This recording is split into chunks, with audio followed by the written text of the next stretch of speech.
And all, welcome to the regular meeting of the Board of Education for the Santa Maria Bonita School District. I am calling this meeting to order officially at 6:04 p.m. Roll call, please. Welcome to Mr. Hollinshead. Here. Mr. Valencia. Present. Mrs. Flores. Here. Mrs. Cordero. Here. And Mr. Lara. I believe he'll be joining us late. Yes. Will he be online? Coming online? Yeah, he'll be joining online. Okay, thank you. Our report from closed session, we postponed our conversation about item A, public employee performance evaluation. So we will reconvene at the conclusion of our regular meeting. Item B, conference with labor negotiators regarding CSEA. There was a brief update and conference with labor negotiators regarding SMEA. There was also an update and information was shared. Let's please stand for the Pledge of Allegiance. And Mr. Valencia, would you lead us this evening?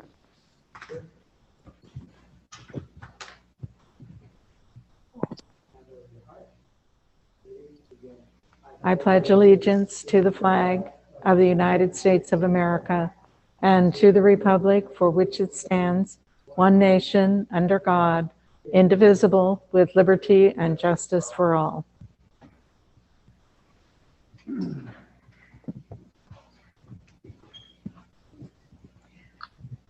Our calendar of upcoming meetings and events. Our big event is tomorrow, August 12th, will be our first day of instruction at all 21 of our school sites, and we are very excited to welcome back our students. September 6th will be a holiday in observance of Labor Day. There is no school and district offices are closed. And then September 8th will be our next regular board meeting. Public comment. Public comments are intended for members of the public to address the Board of Education on items involving the school district. Such testimony shall be limited to 3 minutes or 450 words per person, subject, and 15 minutes total each topic. If an answer to a specific question is requested, the board president will, if appropriate, direct administration to respond in writing. And this evening, I believe we have one submission for board comment. It is regarding item 8C, discussion item, opening for the 2021-22 school year. And so we will read that when we reach that point in our agenda. There are no comments on non-agenda items. At this point, I would recognize a motion to approve our agenda. I make a motion to approve our agenda. It has been moved by Mrs. Flores, seconded by Mr. Valencia to approve our agenda as presented. All those in favor signify by aye. Aye. Aye. Opposed? And our consent agenda, actions proposed for the consent agenda are consistent with adopted policies and approved practices of the district and are deemed routine in nature. They will be acted upon by roll call vote in one motion without discussion unless members of the board request items removal from the consent agenda, in which event it will be taken up in the order indicated on the main agenda. Make a motion that we accept the consent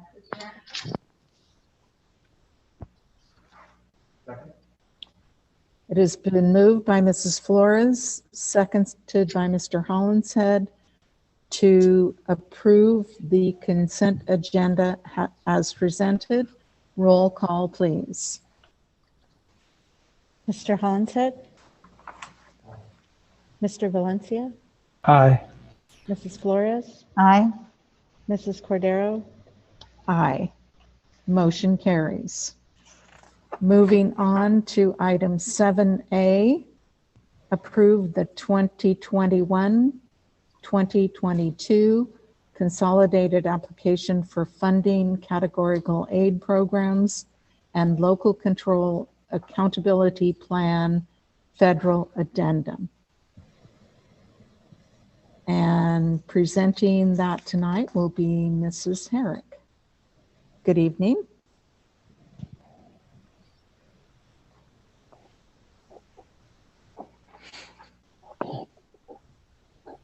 Good evening, board members. Thank you, Mrs. Cordero, and again, good evening, board members, Superintendent Ontiveros, cabinet members, and our stakeholders in the audience.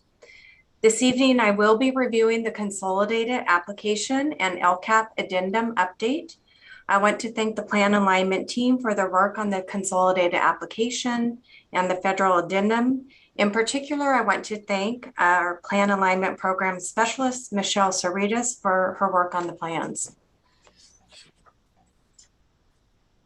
So the ESSA requires districts to complete a district plan that ensures that all students receive a high quality education that meets the challenging state academic standards.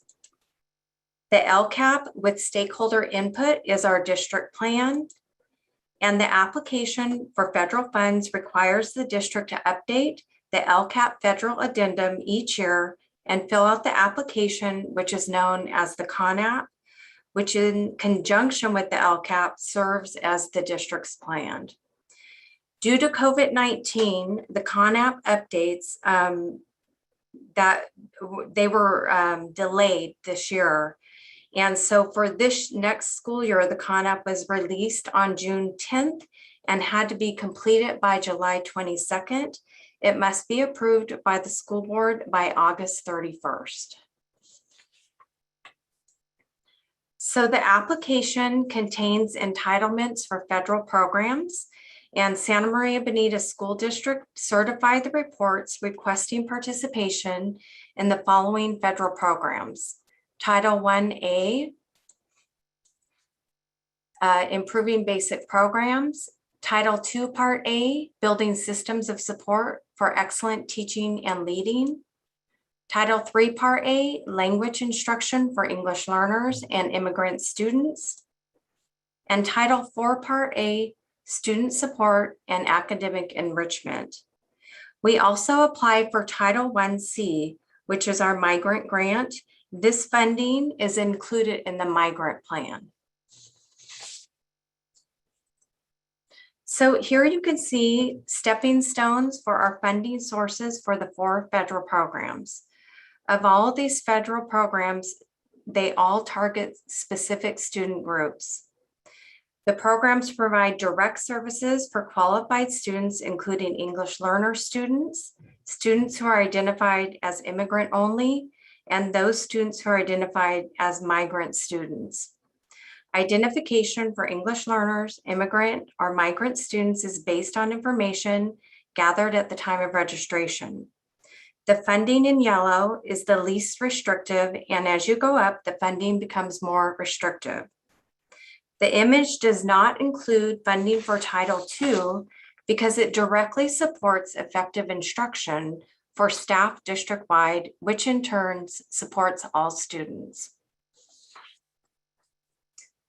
So I'm going to be going over the federal programs. First of all, we have our Title I, improving basic programs. And this ensures that all children have a fair, equitable, and significant opportunity to obtain high quality education, that students meet the challenging state academic standards, and that we support parent involvement programs. So just like in the LCAP, we have actions and services in our plan. And the first one I want to go over is our school-wide programs. So all schools in our district are allocated supplemental Title I funds, which are included in each site's SIPSA plan. Examples of some of the actions and services include parent education and engagement opportunities, additional community liaisons, and professional learning opportunities for staff. All schools receive these funds because 40% of the student population qualifies. We also support our English learner instructional coaches, our homeless foster youth liaisons, parent education classes, and we also support private schools. Title I Part A requires that districts provide eligible private school children with Title I education services or other benefits that are equitable to those we provide students in public schools. So this year, the adjustments made, we had to make adjustments because we had 11% decrease in funding. We moved the preschool program over to LCAP that we had in our LEA federal addendum. Migrant aids, 10% was moved over to the migrant plan. And then the English learner instructional coaches, they're split funded between our Title I and Title III program.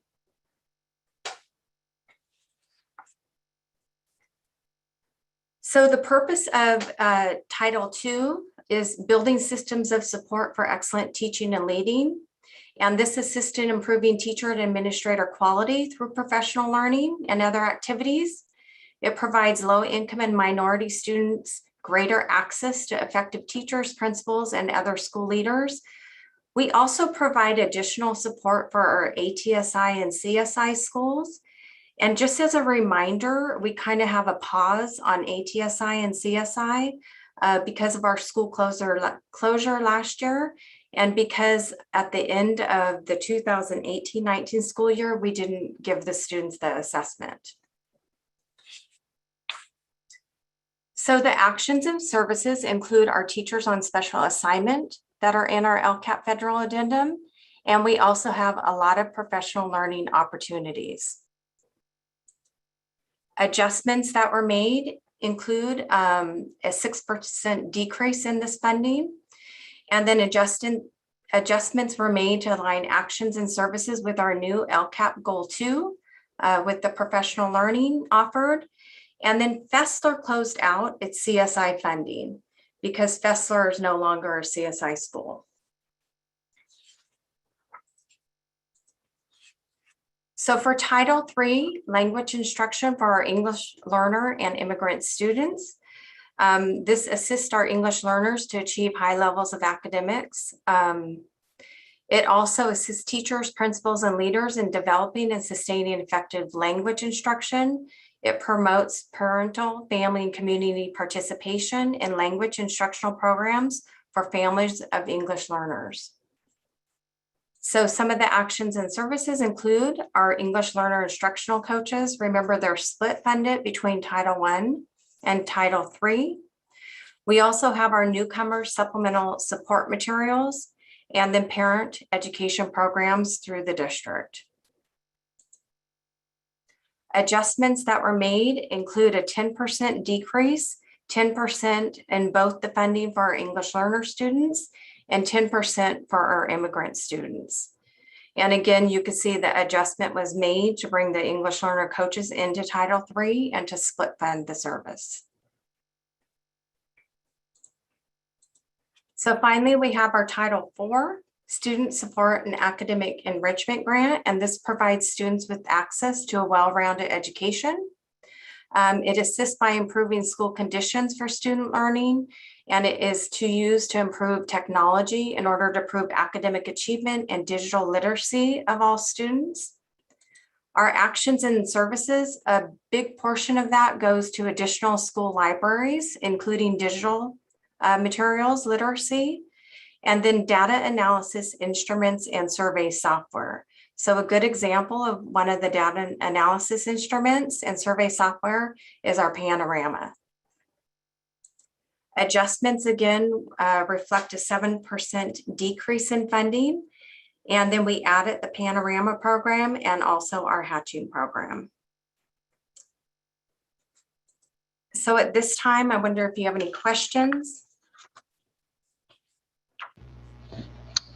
Rebecca, when you talk about the decreases in all those different issue areas, can you elaborate a little bit more on what that means and why those decreases are taking place? So the decreases, it depends on our student count. So I would need to look up all the set funding sources for you, and I can provide that for you in your Friday packet. But a good example is our decrease for our English learners is because we have a lot of English learners that reclassified. So that's a good example of why there might be a decrease there. And it depends on the count of our unduplicated students. We did have a decrease in our student numbers district-wide, and so that in turn affects all of the programs. So it depends on how many students qualify for each program. Thank you. You're welcome. Rebecca, it's John. I have one small question. On the Title III funding for parent instruction, because of the needs for our parents whose children are independent study, I mean, I may be getting ahead a little bit, but our parents that are going to be helping their kids with independent study is there going to be targeted instruction to help those folks out with some of this money or from elsewhere in the budget? I can speak to that, Rebecca. Thank you.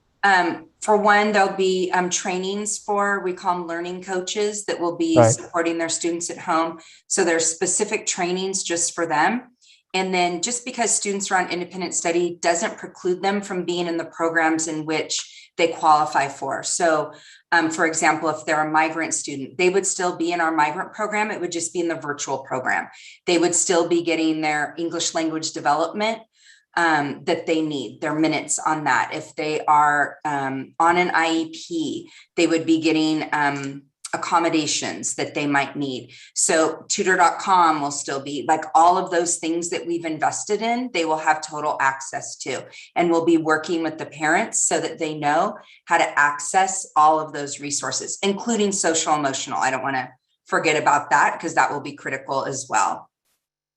Thank you, Melissa. That was the big question, is just helping those parents take on that new role and be supported. Related to John's point, speaking of the parents, I noticed that within our DLAC is where we get some of our feedback from our families to create some of these applications for funding. How do we support our families so that they can become effective in their feedback? Because as we all know in education, it's like alphabet soup. And so what type of supports do we provide our families so that they could feel confident when they give us feedback for these types of applications? So do you want me to address that, Melissa? So I know at the school site level, they get a lot of feedback through their meetings of school site council, and also that's joined with their ELAC meetings. And I know they talk a lot about parent education, what the parents would like the school to offer. And so that's the feedback at the school site level. And then we collect that information at the district level. And I know Dr. Castillo-Schiffer is constantly working with the school sites to make sure she has that information. And with all that information, including DLAC and the LCAT parent members, we do get a lot of feedback and provide the support. And any survey that's given or anything that we're asking for feedback, our parent engagement team is available to walk folks through in Mixteco or in Spanish or English speaking and don't know how to do the survey, right? Maybe the technology. They walk them through how to do that. And that's become a pretty standard practice for how we support our parents. Explain to them what it means and then help them with the technology pieces to ensure that everyone's feedback is heard. That parent engagement team sounds fabulous because, a lot of our parents do need that support with accessing the technology, walking them through what all the acronyms mean. And so I'm really glad to hear that we have a team available to walk our parents through that so that they could feel empowered as they give feedback.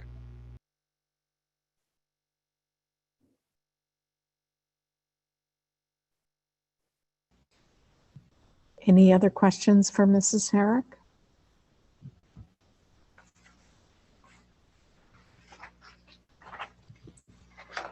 Hearing none, is there a motion? I'd like to make a motion that the Board of Education approve the 2021-2022 consolidated application for funding, categorical and programs, and local control accountability plan, federal addendum as presented.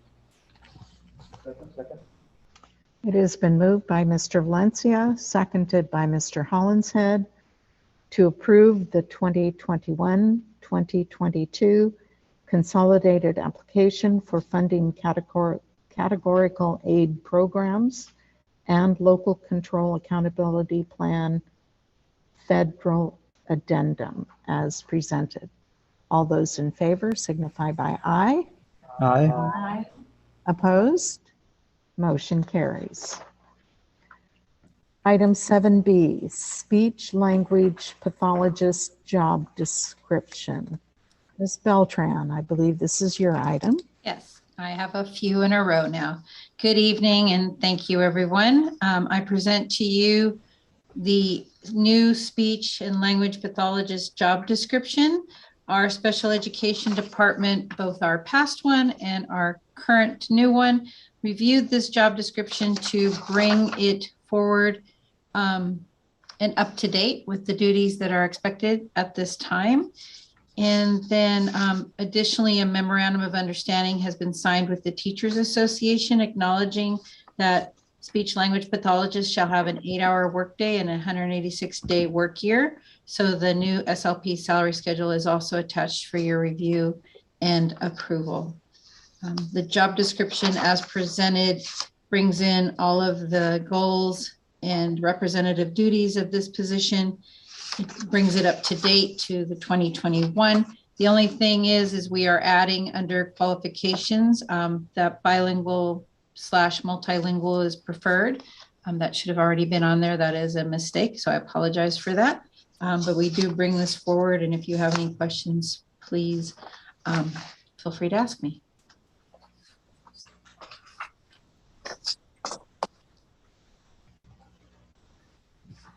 Any questions? If not, I would entertain a motion. I'll move to approve the speech and language pathologist job description as presented. I second. It has been moved by Mr. Hollinshead, seconded by Mrs. Flores, to approve the speech language pathologist job description as presented. All those in favor signify by aye. Aye. Opposed? Motion carries. Item 7C, 2021-2022 and 2022-2023 speech language pathologist salary schedules. Ms. Beltran. Oh, yes, thank you. As I discussed just a moment ago, we entered into an MOU with the association to go into effect immediately the 8-hour workday for our speech language pathologists. As such, the salary schedule needed to be adjusted prior to ratification of the entire collective bargaining agreement because we are having them start tomorrow with an 8-hour day. Well, actually, they started last Monday. But the proposed salary schedule reflects the 8-hour workday and includes the 3% on-schedule salary increase tentatively agreed upon in negotiations with the association for 2021-2022 and includes the 1.5% on-schedule salary increase tentatively agreed upon in negotiations for 22-23. As I stated, the memorandum has been agreed to and signed already.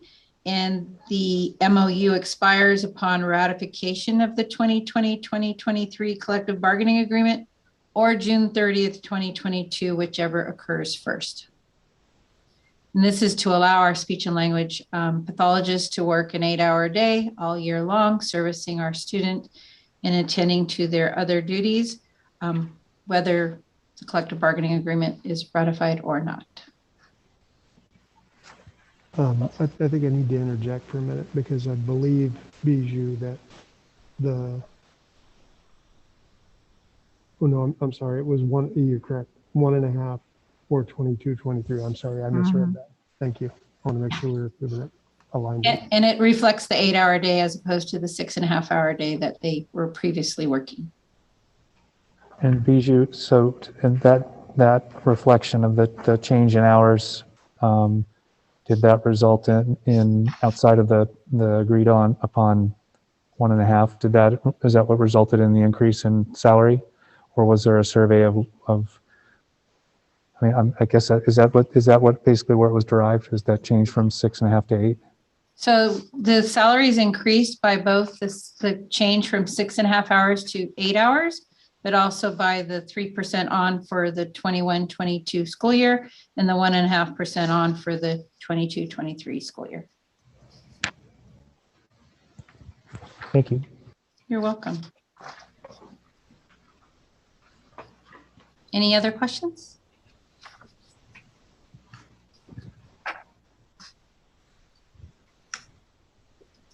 Is there a motion?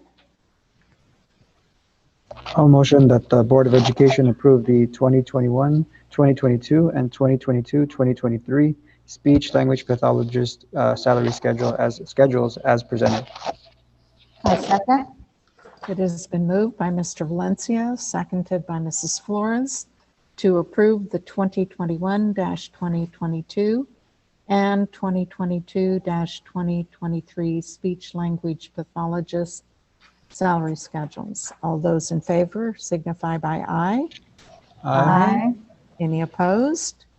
Motion carries.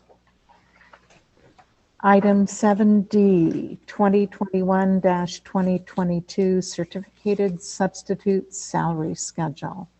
Ms. Beltran. Thank you. So we bring to you a proposed 21-22 certificated substitute salary schedule.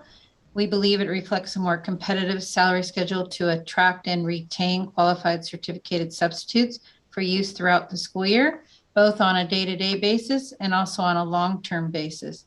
This salary schedule has not been increased since July 1st, 2014, and this proposed salary schedule would go into effect as of tomorrow upon your approval.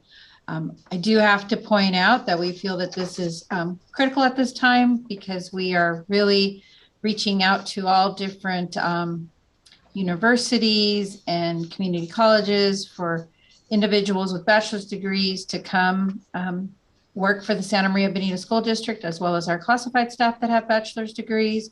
We have a substitute hiring camp hiring fair next Friday from 10 to 1 p.m. at the Sousa Center because we are aggressively looking for substitutes for our district. We did hire a number of our quality substitutes for the 21-22 school year as teachers. And so it is crucial to build back that bench, so to speak. And we looked at comparisons with the other districts around us, and this will definitely make us competitive while not being too much greater than everybody else. Any questions? Is there a motion? I make a motion that the Board of Education approve the 2021-2022 certificated substitute salary schedule as presented. Second. Mr. Hollinshead, was that you? Yes. I'm sorry. Everybody's hiding behind the mask. Yes. It has been moved by Mrs. Flores, seconded by Mr. Hollinshead to approve the 2021-2022 certificated substitute salary schedule as presented. All those in favor signify by aye. Aye. Any no votes? Motion carries. Thank you so very much. Item 7E, provisional intern permit. So we're required by the Commission on Teacher Credentialing and California Department of Education to have board approval for a provisional intern permit. Need to let you know that after a very diligent search for a fully credentialed teacher to fill a semester-long vacancy caused by a reduced work schedule program teacher at Fussler Junior High School, We reached out to one of our certificated substitutes, Peter Ibarra, and interviewed him for the position as a temporary 7th grade social science teacher. He will be placed on a provisional intern credential. He has worked for Santa Maria Bonita School District since October of 2020 as a certificated substitute. He is in a credential program with Brandman University and is expected to earn his credential in the spring of 2022. Further, by the fall of 22, he will also have completed his master's. We feel that Peter Ibarra is qualified for this position at this time. He will be provided assistance and a mentor in developing a personalized plan through an agency-defined assessment that would lead to meeting subject matter competency related to the permit. But he's an example of us hiring our top-rated substitutes because they've been doing an outstanding job. And we received a lot of positive feedback regarding Mr. Ibarra. The difficulty in hiring somebody is that it was a 1-semester position, and new teachers were looking for a full year position and actually turned us down despite interviewing for what they knew was a half-time position.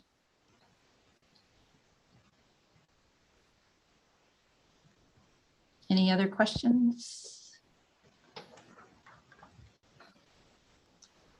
I'll move to approve a provisional intern permit as presented. I second. It has been moved by Mr. Hollinshead, seconded by Mrs. Flores to approve a provisional intern permit as presented. All those in favor signify by aye. Aye. Any opposed? Motion carries. Thank you again. And item 7F, the 2021-2022 revised calendar. Ms. Beltran. All right. So this is the last item for this evening, but this is a result of a memorandum of understanding with the association to reflect the changes to Article 5 workday work year surrounding the number of fall and spring conferences for our elementary schools and junior high schools. These changes are reflected on the proposed calendar, and the MOU with the association expires upon ratification of the 2020-2023 SMBSD SMEA collective bargaining agreement, or June 30th, 2022, whichever occurs first. So once again, this MOU puts this language in place for the entirety of the school year. And it is important for our families and our stakeholders and our teachers to know when those conference days are. So you will note that in November, there are 7 conference days, November 10th through the 19th. Those are for the elementary schools. Those are the fall conferences, one of those being at night. And then in March, there's 3 conference days for the spring conference days for those students who are at risk. And then the junior high conference days are 4 days in October and 3 days in March. And those changes have been shown there, and we've corrected the calendar to show all the other changes for this calendar year. I'll move to approve the 2021-2022 revised calendar as presented. I second. A motion has been made by Mr. Hollinshead, seconded by Mrs. Flores to approve the revised 2021-2022 calendar. All those in favor signify by aye. Aye. Any opposed? Motion carries. Thank you very much. Thank you, Thank Ms. you. Belton. Lots of things going on. Item 8A, California State Preschool Program, Annual Program Self-Evaluation, 2020-2021. And this is a board discussion item. Good evening, everyone. Each year, our pre-kindergarten program is required to conduct a self-assessment for the purpose of quality improvement. And this evening, I would like to share just a few highlights of this self-assessment. The assessment info that I'm going to share with you is reflective of input and information that was gathered throughout the course of the last school year, the 2021 school year. As you can see on the screen, there are 6 different areas that we were asked to review and reflect upon. Unlike any other school year, this particular self-evaluation was more of a multiple choice, and again, just really asking us to respond to how we as a district responded to the unique situation that occurred because of the pandemic. So the first area that we were asked to reflect upon was the areas of modification and our action plan. This is really just an area that was asking us to look specifically at our response to the pandemic. We were also asked to look at student learning materials and reflect upon what materials our students needed as they were learning from home in a digital fashion and how we were able to provide those to our community. We were asked to reflect upon the technology requirements, both for teachers and for students, and to consider how in fact we were able to provide those services to our families and our teachers, which led us to the next area, teacher training. Again, we were asked to reflect on what training did our staff receive to help them adjust to all of the changing dynamic in our teaching. And then we were also asked to look at our pre-K schedule and respond to our ability to continue to meet the requirements of the pre-K grant. Were we able with a modified schedule to in fact fulfill those minutes? And what feedback loops did we have in place? What type of parent surveys were gathered in order to inform all of the decisions along the way? We found that all of the requirements were met. In fact, in many instances, we exceeded the requirements of the grant. And through the self-assessment process, we were able to really refer back to the 3 bulleted items that you see on your screen here. Over the course of the last school year, the board has been privy to all of the details for the school reentry and safety plan, the learning continuity and attendance plan, and the reopening of schools plan. In each of these, we've specifically looked at our pre-K programs and how we would best serve our pre-K students. As I shared at the beginning, the purpose of this self-assessment is really for quality improvement. And what we found through this journey is that we actually had some learnings, some things that we would like to carry forward with us as we continue into what we hope to be a more normal school year. One, teachers had access and were able to utilize technology in a way that they had not used before. And because of that, a lot of new skills were learned. Students and families also had access, and they were able to utilize technology in a way that they had not necessarily been able to do so in the past. In fact, our parents were able to learn a lot of new skills that have helped them and really opened up a lot of opportunities.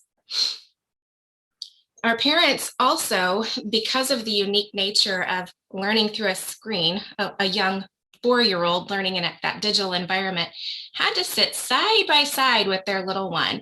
And as a result of that, the parents really took on a heavy role as a learning partner throughout the course of last year. And that was truly an unexpected bonus. And because of it, our school to home relationships were increased in a really positive manner. Definitely something that we want to hold on to and continue in the future. We also found that staff collaboration was more frequent and more meaningful than in the past because really there was a common focus and some intentful alignment of the curriculum and instruction occurring. All of that lent itself, including the convenience of collaborating across sites through Zoom, it lent itself to that enhanced ability to collaborate as a pre-K team. So in our reflections, we found that despite all of these challenges, some good things did, of course, occur. And our kids, of course, they still learned, and they learned some new skills that we hadn't necessarily expected. So we'd like to take these learnings and apply them to our teaching and our relationships with parents as we move forward into this new school year. And so while this item was really for informational purposes, I would welcome any input or any questions that the board might have. I did want to say, as the Nana who was on the other end of the preschool, it was like Christmas every time we had to go to the school pickup, because there were so many manipulative kinds of things that were given to the students. It was wonderful. The inclusiveness of those items were also in the lessons, were part of the homework, were part of the independent activities when they broke them into groups to work, which I was very impressed with. And they worked with each other. They did what needed to be done. They were social. It's very interesting to hear preschool conversations when you're used to a sixth grade environment. So the opportunity, the learning, the materials, and believe me, we did a lot of painting throughout this year. The kinds of things that they really need, the tactile things. So I do want to say a big thank you on the part of the whole program and the people that continue to be masterful enough to keep it at their wonderful developmental level. So thank you. Thank you, Veda. Definitely pulled off some amazing feats. Definitely. Definitely Definitely me on the floor too. I'd like to know proportionately how many parents were actually able to be with their child rather than a babysitter or grandparent or whatever. Do we have any data on that? You know, not hard data, Linda. Anecdotally, I know that of course, we had a lot of caregivers who were able to support, and also older siblings in many cases. But by far and large, we did have a lot of parents, a lot of mothers and fathers involved in supporting their little ones. And I would be interested to know a little bit more too. So I'll look into that, and we'll see if we can include some information in the Friday board memo. And were the pre-K sessions still morning or afternoon? Or I know at one point we were offering one from 3 to 6 or something like that. We had Was that maintained? We did. We had the AM and the PM sessions, but in order to meet our required minutes, often we might meet one-on-one or in a small group with students outside of their normal window of time. But together, through that really creative scheduling that took place, we were able to serve all of our students. And the 3 to 6 preschool model was our Twilight program that we no longer have. Okay, I was not sure about that. And honestly, never occurred to me to even think about it last year. There's a little bit going on. Yeah, just a little. Yeah. I knew that PK was happening, but it didn't, I didn't give a thought to what the schedule was. I just knew, like everything else, it was happening. One of the things that we were able to do is send home a lot of projects for our students to work on with their parents. So even if a parent could not be sitting alongside the student during the instructional time with the teacher, they had the opportunity to then engage in that learning with their child later in the day when they were home. And that's not something that we've really capitalized on in the past, but it was definitely, parents really appreciated being involved in that way. They enjoyed doing that learning alongside their child.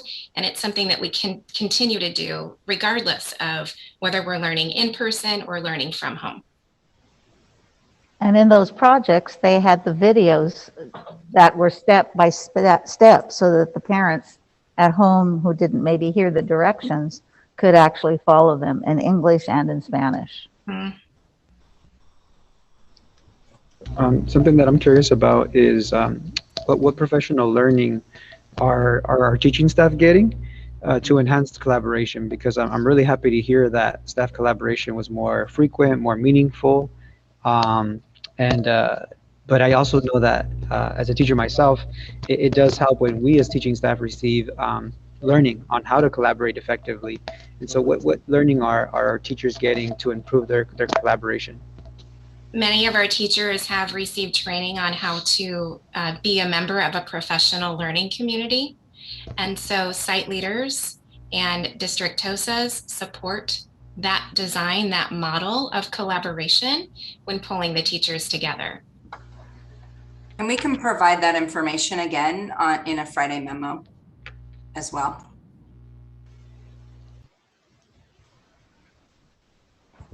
Any other questions or comments? Thank you so much, Mrs. Loftus. You are welcome. And with that, I just want to let you know that hot off the press, we have a new and improved pre-K parent handbook. This will be included in your Friday board update. Oh, fun. Do you have it open? Just give them a sneak preview. I do not have it open. I am sorry. Your I sneak do. preview is, well, yes, so you could share your screen, but I'm just showing this cute little nugget here on the screen who is on our front cover. The handbook is full of photos of our little pre-K students.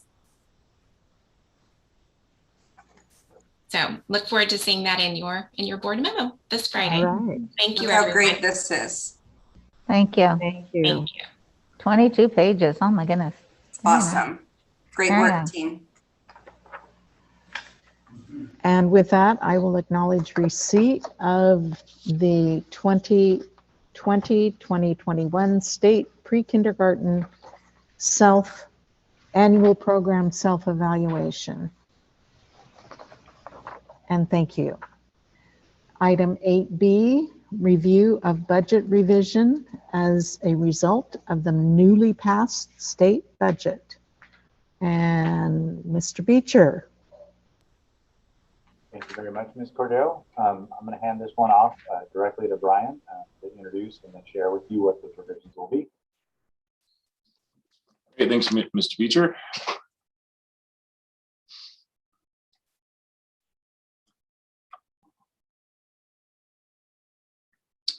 Well, good evening, board. I'll be going over the 45-day budget revision. So Education Code states that no later than 45 days after the governor signs the annual budget act, the district shall make available for public review any revisions to the revenues and expenditures that is made to its budget to reflect the funding made available by the budget act. So the governor signed the 21-22 budget on June 28th. 45 days out from there is August 12th. We actually made the budget revisions available for public review on August 4th here in the business office. So basically, in a nutshell, what the 45-day budget revision is we approve our budget in June with the information we receive at our May revise in the middle of May. The governor approves and signs the budget at the end of June. So any changes from the May revise to end of June, so those 5 or 6 weeks, any changes that occurred, then we need to update our budget if they do in fact affect our revenue or expenditures. So looking at our revisions to revenue, our LCFF revenue increased by over $7.7 million. The biggest chunk of that is a 15% increase in the concentration grant funding of $7,758,000.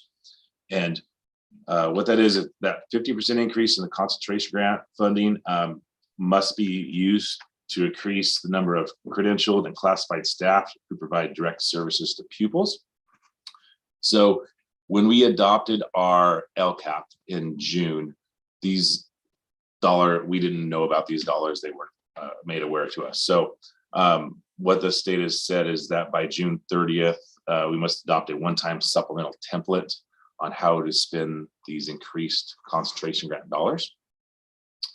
Our lottery revenue projections did increase by $487,000. That's a combination of unrestricted increase of $218,000 and restricted increase of $269,000. Good news on the special ed front. So we did have an increase in our per ADA funding from $625 to $715. That's almost a 15% increase, and the increase is over $1 million. So we've had 2 good years in a row. Last fiscal year, we got an increase from $557 to to the 625 per ADA. So we've gotten a 12% bump last year, and we got a 14 to 15% bump this year. ACEs did increase by 332,000. That's almost a 15% increase in ACEs funding. And also food service, child nutrition fund 13. There are one-time dollars for kitchen infrastructure upgrades available. Every LEA, every district will receive a base grant of $25,000 and an additional $2,000 for staff training. And then there's also additional funds which will be provided based upon free or reduced meal counts. And the CDE will release more information soon on this. So our changes we had to make to our expenditures in our budget. So since our concentration grant revenue increased, we're also going to increase the expenditure side for those concentration grant dollars of the $7.7 million. And since they must be spent on certificated and classified staff, I broke it out between certificate, classified, and employee benefits to get to that $7.7 million in the budget. Also, the increase in ACEs expenditures. On the revenue side, we do increase the expenditure side for that $332,000. There's a slight decrease in the supplemental grant revenue expenditures of $25,000. One piece of good news is we have a decrease in our unemployment insurance expenditures of a little over $800,000. The rate did change from 1.23% to 0.50%. We will have that 0.5% rate this fiscal year and next fiscal year. If you remember back to budget adoption, I mentioned there was this astronomical increase in our unemployment insurance rate as a result of unemployment as a result of related to COVID. So we do get a little bit of relief of that from that large increase. And then lastly, we have a decrease in our indirect costs related to this unemployment insurance as it relates to the restricted programs. So looking at it all, so line 8, A1 is our LCFF sources. Adoption budget had 197.6 million. Our 45-day budget revision is 205.4. So that's the increase to 7.7 million. That's mainly those concentration grant dollars. Line A3, other state revenue, increase of 820,000. That's the lottery and the ACEs dollars. And then A4, other local revenue, increase of over $1 million. That's this increase in special ed funding.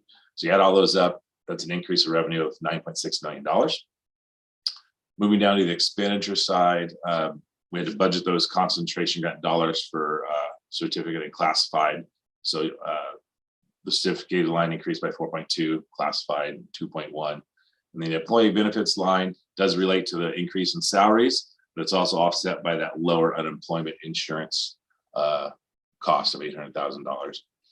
Services and other operating expenditures, line B5, increased by a little over 300,000. That's has to do with our ACEs program. And then lastly, B8, a slight change in our indirect cost of over $6,000. You add all those up, increase in expenditures of 7.2 million. So the bottom line, row E, at budget adoption, we had a net increase of our fund balance of $2 million.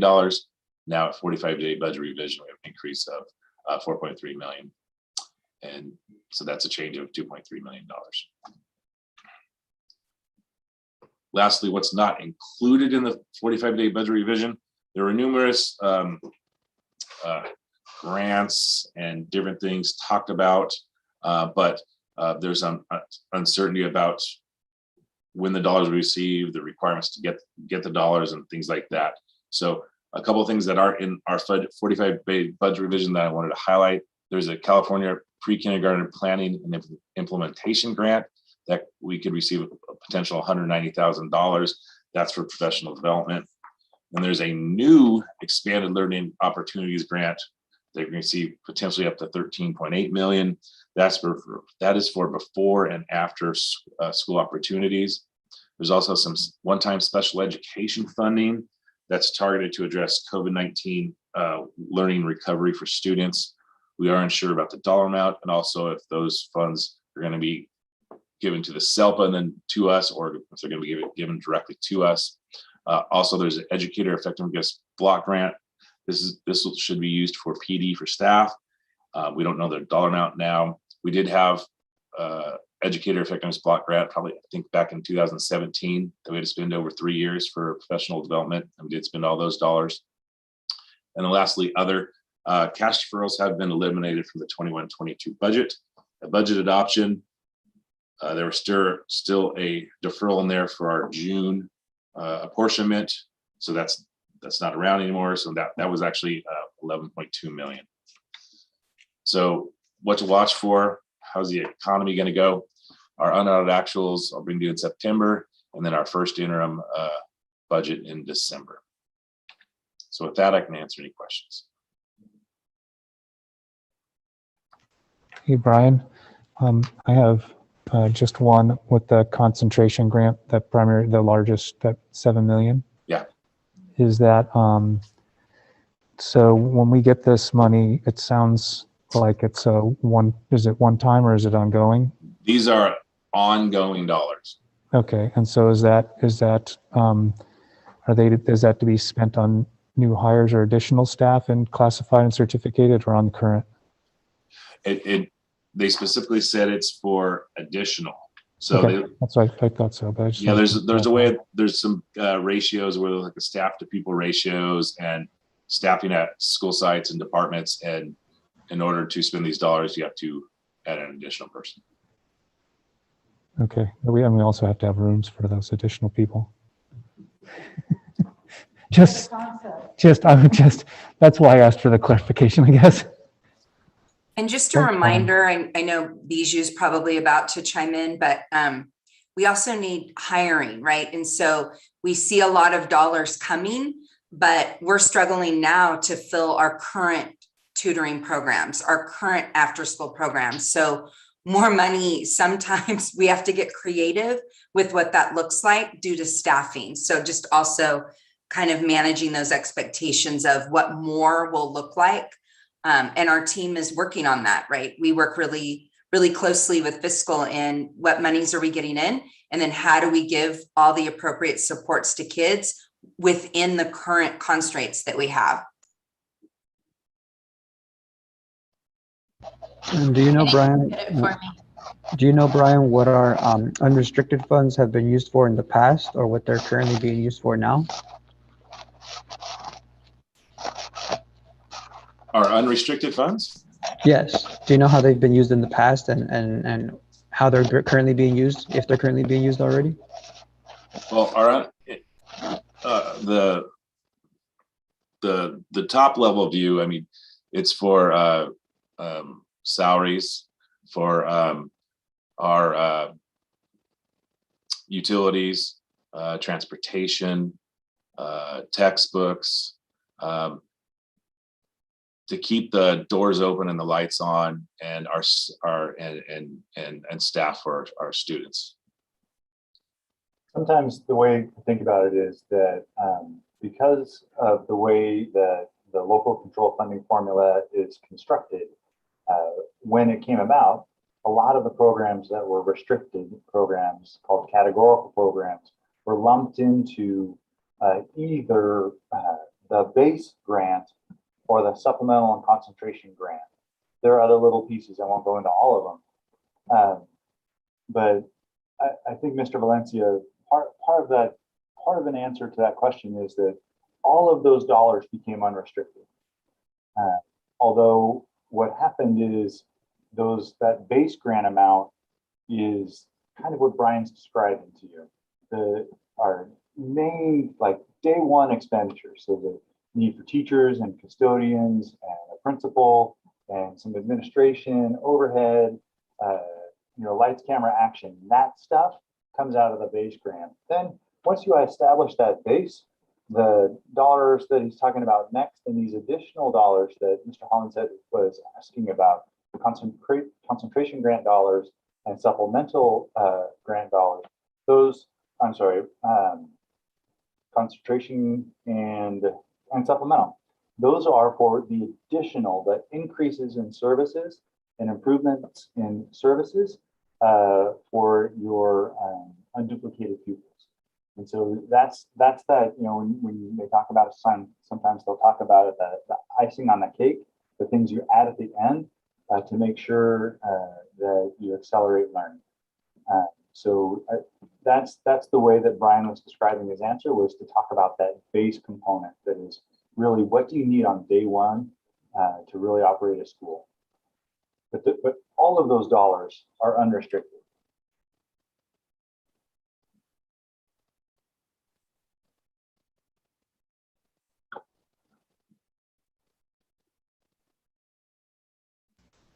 Any other questions?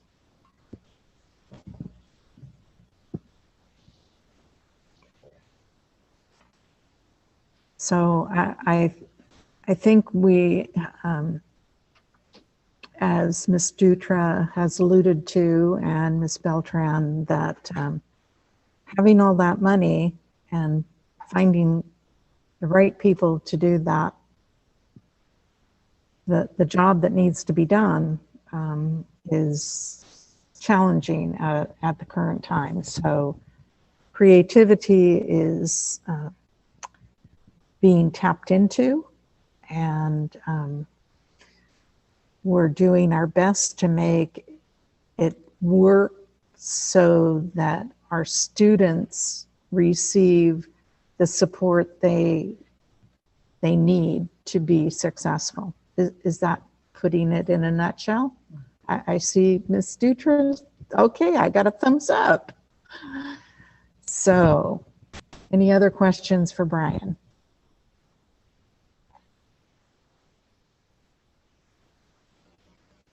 If not, I will acknowledge receipt of the 45 or the 45-day budget revision as a result of the actual adopted budget at the end of June.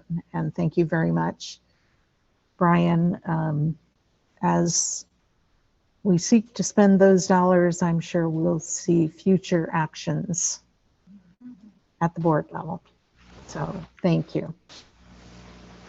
Item 8C, school opening for the 2021-2022 school year. Mr. Ontiveros, you've been very quiet this evening. I'm going to break the spell. And there was a comment submitted on this item, so I'd like to read that in prior to covering the item. And the comment reads, "Dear esteemed board members, my name is Yvonne Duran, and I teach 5th grade at Bruce Elementary. I'm writing today with 2 acknowledgments of gratitude and 1 question. First of all, I want to commend the district for emphasizing parent outreach by expanding multilingual interpreter services.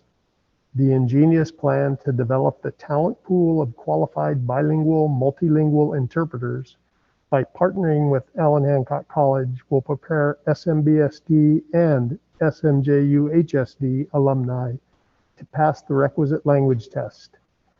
I appreciate this proactive approach as it will help reopening schools this and every year. Secondly, thank you for contracting Edgenuity to provide independent studies.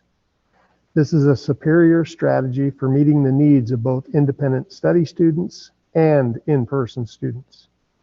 Distance learning and simulcast instruction was an arduous, challenging process. Initial national NWEA data shows that students were 4 to 6 months behind their typical academic levels at the end of the 2020-21 school year. Black, Latino, and low-income students were most impacted. Were I a parent of in-person students in 2021-22, I would not want them sitting in class plugged into Zoom on computers, which is necessary in simulcast instruction. Likewise, were I a parent of independent study students, I would want my students to have the best distance learning experience possible with teachers fully focused on distance learning. Parents of in-person students are trusting us to meet their students' safety, social, emotional, and academic needs. Thank you for providing an option that allows SMBSD teachers to give our 100% attention to meeting those needs and is in the best interest of both groups of students. Finally, what outreach efforts is the district undertaking to provide access to COVID vaccinations for our families? Dr. Anzorg of the Santa Barbara Health Department stated that the best way to protect unvaccinated students is for parents to be vaccinated. The Santa Barbara Public Health Department issued a press release to provide pop-up clinics to schools to reach communities with limited access to the vaccine. Many of our parents are uninsured and do not have access to preventative health care.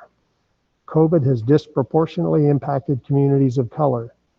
This is significant as currently case rates in Santa Barbara County are rising, and North Santa Barbara County has a fully vaccinated rate of only 45% compared to 61% in South Santa Barbara County. To protect the safety, social, emotional, and academic needs of our students, we need to do everything in our power to prevent school closure and returning to distance learning. As part of its commitment to equity, what plans does the district have to help coordinate COVID vaccine clinics for our families? Thank you for your consideration, Yvonne Duran. And as I start my presentation, I'd like to thank Yvonne for her comments, because it's really a good lead in to what I have to share tonight. All of the comments that she made will be addressed as part of this presentation.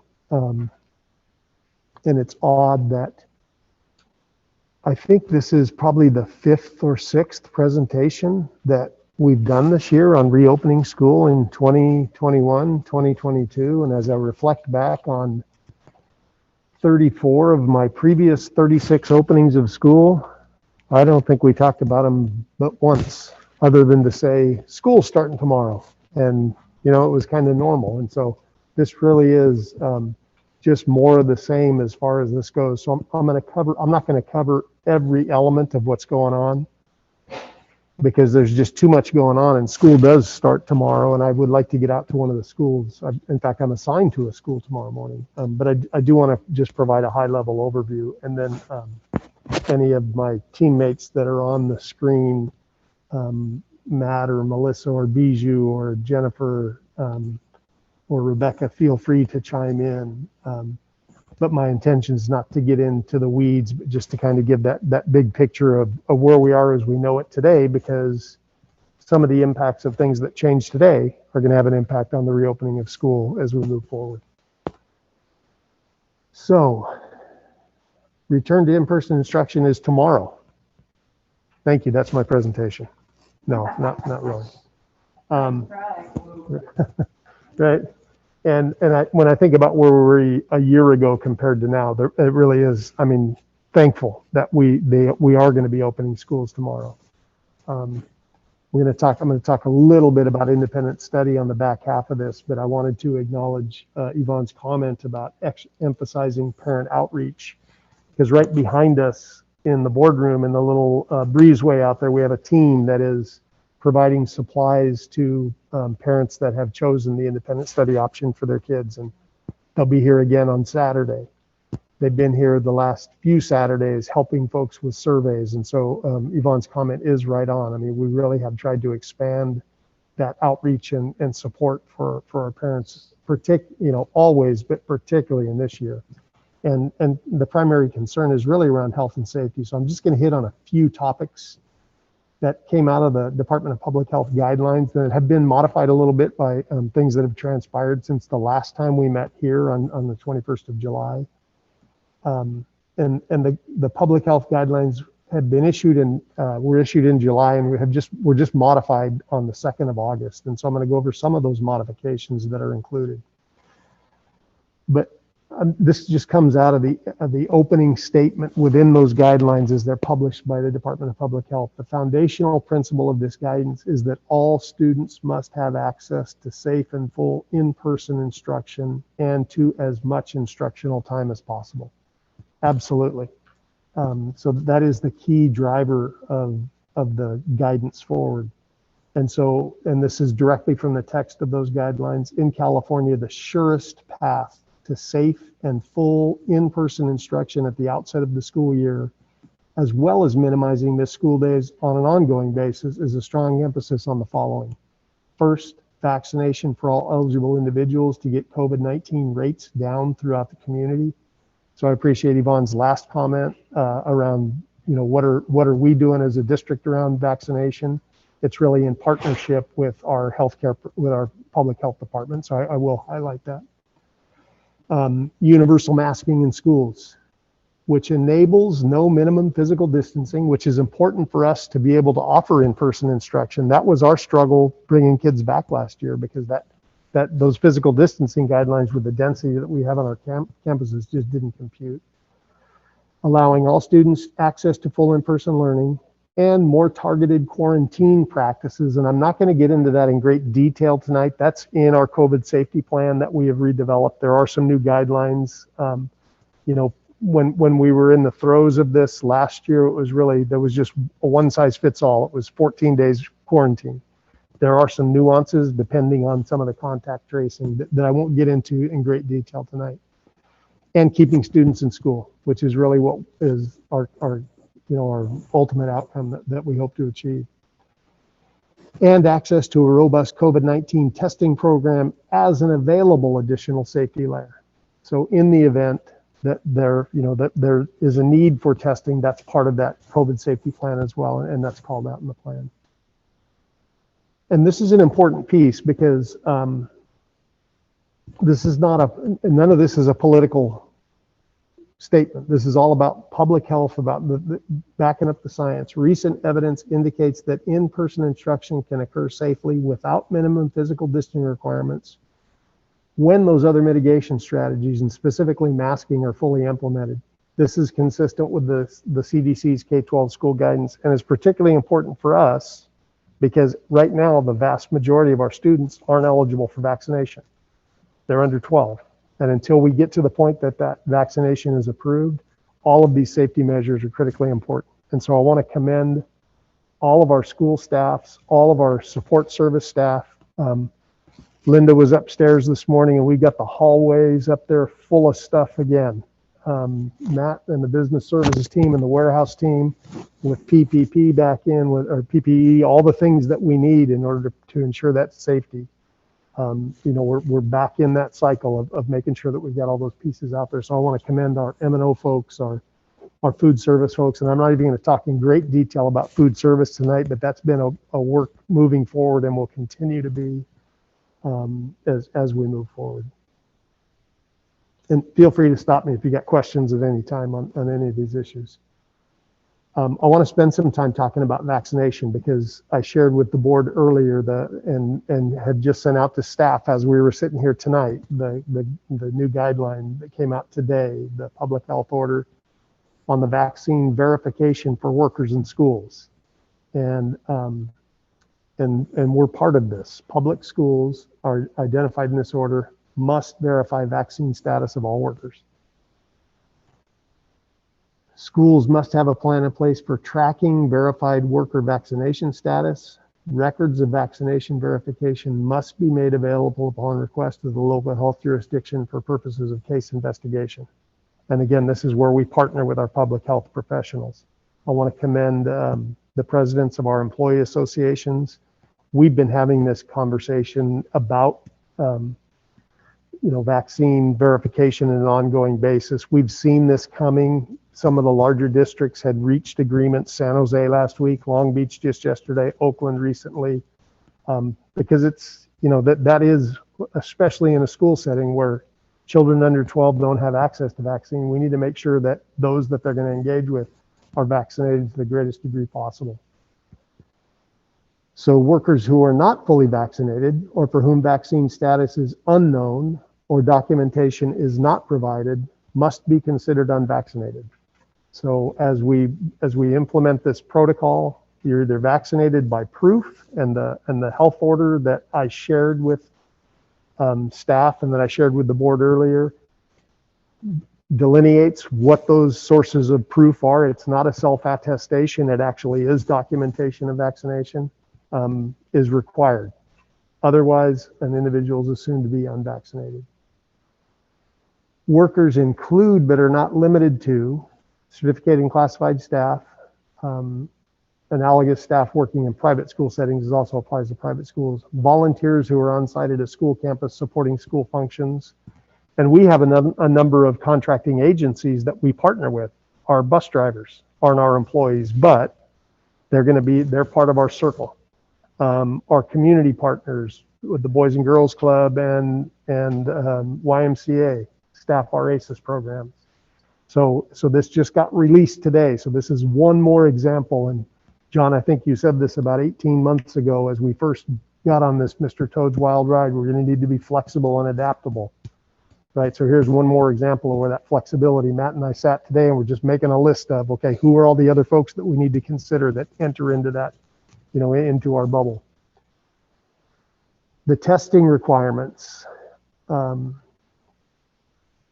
Asymptomatic, unvaccinated, or incompletely vaccinated workers are required to undergo diagnostic screening testing. So without proof, without the verification, there will be a cycle, and what is required is weekly testing. And so we've already Matt's already reached out to Quest, who we used last year for our surveillance testing, so that we can initiate that cycle. Unvaccinated or incompletely vaccinated workers must also observe all other infection control requirements, are not exempted from the testing requirement, even if they have a medical contraindication to vaccination, because they're still potentially able to spread illness. And previous history of COVID-19 from which an individual recovered more than 90 days earlier or previous antibody tests do not waive this requirement for testing. Now, again, this is for every school in California. You're either vaccinated or on that weekly testing regimen. So this is a big switch. And so again, I want to extend my appreciation to Mr. Harris and Mr. Segura, because this is going to be something, you know, people are going to have questions about this, but this is a requirement that's come down that we're going to be required to follow.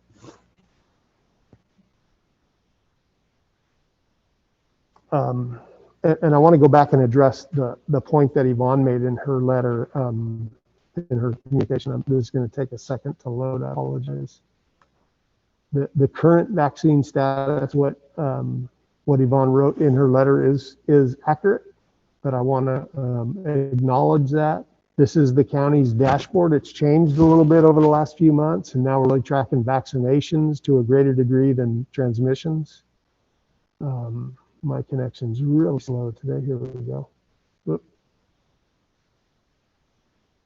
My impatience. I clicked twice, so it's reloading.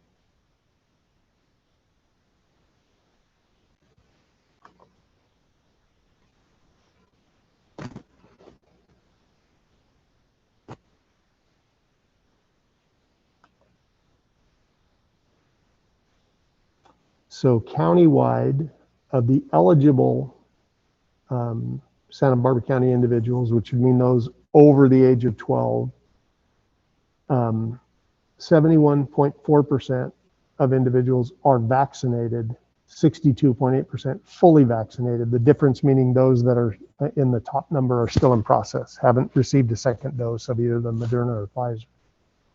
Overall, 60.5% of Santa Barbara County is vaccinated. So that includes those below age 12 that aren't included in that subset up above. And then 53% of the county is fully vaccinated. And then this next tab is by region.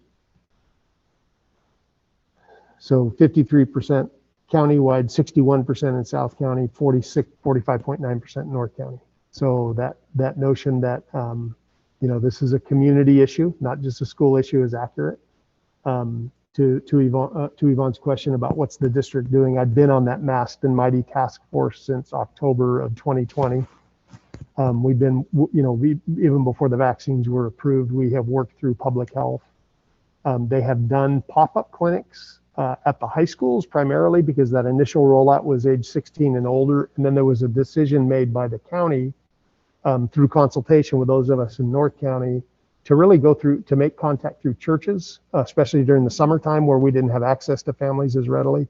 And there's been an effort. And so a number of the community groups have been participating in back and really trying to, you know, to inform folks to get vaccinated, because it really is a personal choice. And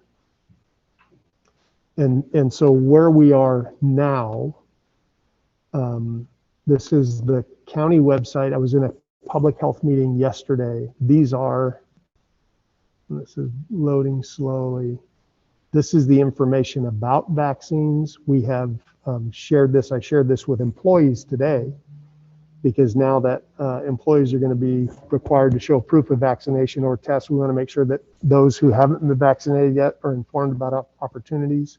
We sent out a tri-communication through the 2 associations week before last with that link to My Turn, which there's a lot of the pharmacies are you know, a while ago, 6 months back, it was hard to get an appointment for vaccination. Now that they have vaccine available.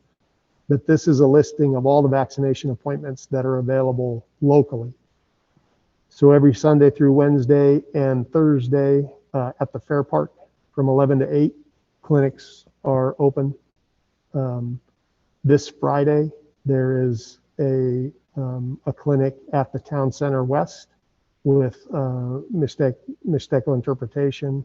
There's one at the Boys and Girls Club on Saturday. And what we've also, and then there's a number that are coming up over the next few weeks as well. And this, Tammy Castillo Schiffer and her team forwarded this out today in via Parent Square in English and Spanish with the same information, just to make folks aware of what those opportunities are. So that, yes, sir. For staff, I know there are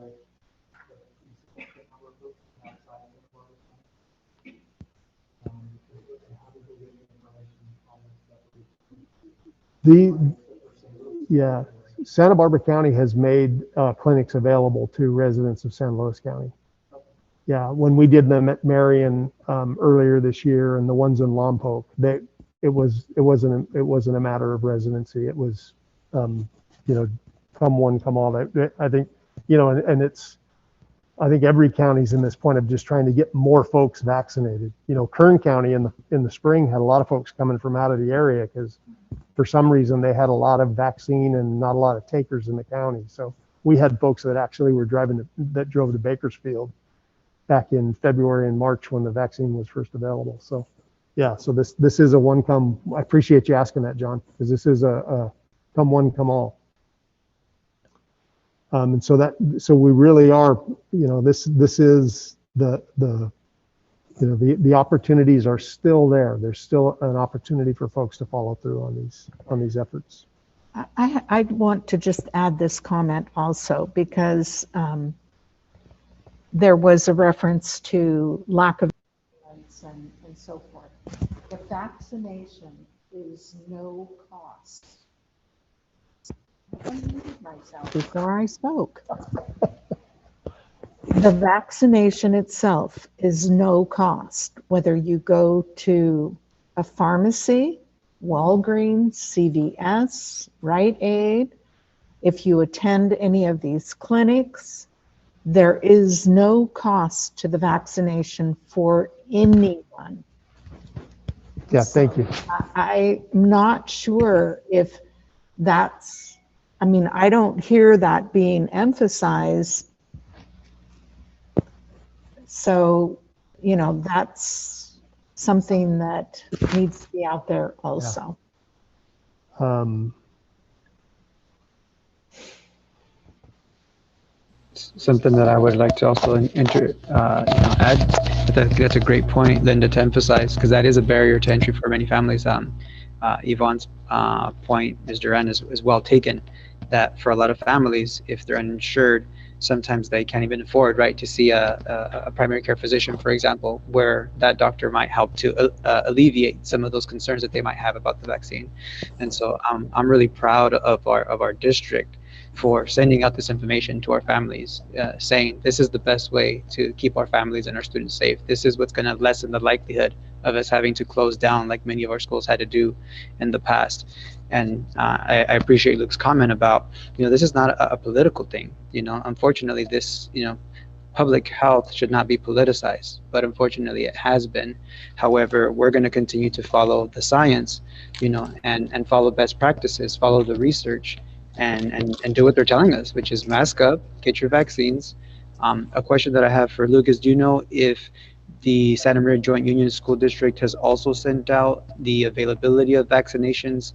And then a follow-up to that would be, have we provided any links to the research that kind of helps to kind of like a frequently asked question, such as, is the vaccine safe, for example, right? Some folks might still have those doubts, so it'd be really critical to point them to valid, up-to-date research from the Public Health Department of California. Like, do we have anything like that to demystify?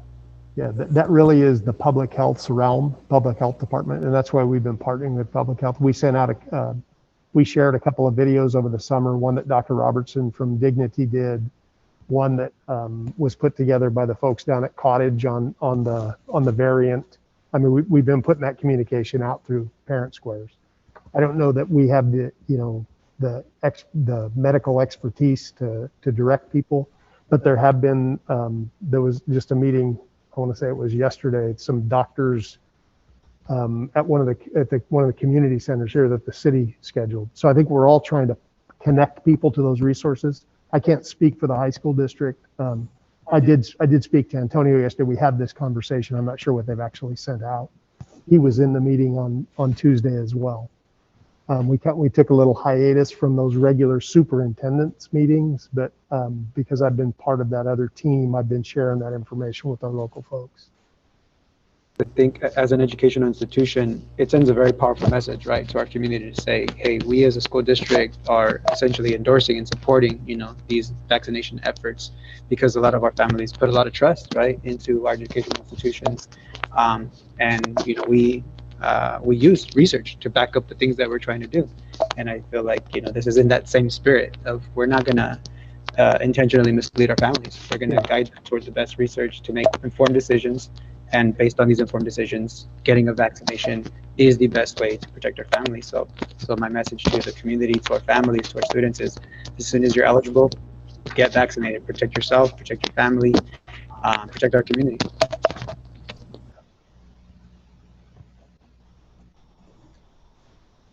And then around masking, the public health guidelines came out right before the last board meeting requiring masking. And then we've had our Santa Barbara County public health order, which went into effect last Friday, really reinforced that concept. It's not just schools, but everyone, regardless of vaccination status in Santa Barbara County, must wear a mask in all indoor public settings, public transportation, in hubs, healthcare settings, and then down the second bullet from the end, indoors at any youth serving facility, K-12 schools, childcare, day camps, right? I mean, we're back to that point, to your point, Ricardo, that we've all got to make that commitment, right? And so that is the expectation. We're going to follow that guideline. And again, I want to commend Mr. Harris and Mr. Segura. We sent out that communication to make folks aware, hey, when we come back, this is, and to your point, Mr. Valencia, we really are the role models for our students as well. And so when the mandate is you wear a mask, you wear a mask. And as much as I'm getting a little long in the tooth of masks, I'm putting mine on every day, right? And so we'll just keep doing that and work through this, because our ability to keep schools open for our kids depends on it. And so that's just a reinforcement of public health was really making that requirement of schools ahead of time, and now we're all back in that same realm. So it's time to double down on every safety measure. And so that's kind of the health and safety piece. So the sites have been all the things that we had in place. They're evaluating, the directionality, the signage at schools. Those are things that each site's evaluating. Does it help? Does traffic flow help? Absolutely. But again, we put that back. That wasn't an expectation out of this last round, but the sites are still implementing those best practices that we learned from last year. In terms of school reopening, and again, the recommendation was that the expectation for return to in-person instruction tomorrow. But you'll remember at the last board meeting, we brought the newly adopted guidelines around independent study, and it is independent study that came out of SB 30. And you'll recall at the last board meeting, I won't go back through the board policies and the administrative regulations, but it really defined what those requirements were and are. And so I want to share, these are slides that we provided, our instructional services team, and I want to stop and give recognition to Ms. Dutra and the entire instructional services team, all the TOSAs in that team, our principals that provided feedback on this, because this, the outreach to parents after we did the survey was through the schools, because that's where the kids are going to be assigned to independent study. And John, you asked about this indirectly before. We are addressing this as independent study. So to Yvonne's comments, although we are utilizing the Edgenuity platform for providing the content for independent study, it's no different than when children have been on independent study before. So they're assigned to a teacher at their school. They're on a class roster. They're going to participate in the independent study program for the term of the master agreement. And I'll share some of the data later on. So the independent study concept has remained the same.